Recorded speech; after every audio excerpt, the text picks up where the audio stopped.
இவ்வுற்சவத்தை முன்னிட்டு மாலை வேளையில் சுவாமி கல்யாண வெங்கடேஸ்வரர் அலங்காரத்தில் ஸ்ரீதேவி பூதேவி சமேதராய் தெப்பத்தில் எழுந்தருளினார்.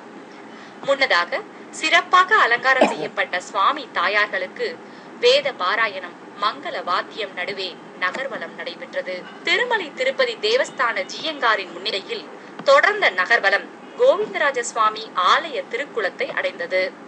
அங்கு சுவாமி தாயார்கள் உற்சவ மூர்த்திகள் திருக்குள தெப்பத்தில் எழுந்தருளினர்.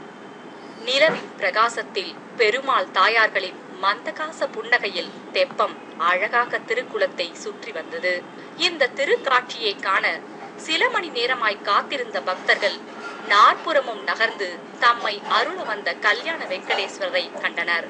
பரவசம் கொண்டனர். கோவிந்தா கோவிந்தா என்றனர். திருமலை திருப்பதி தேவஸ்தான அலங்கார மின்விளக்கு துறை அமைத்த ஸ்ரீமன் நாராயணனின் திருவுருவ காட்சி பக்தர்களை மெய்சிலிர்க்க வைத்தது. காணும் நமது கண்களுக்கும் விருந்தாக அமைந்தது என்பதில் ஐயமுண்டோ?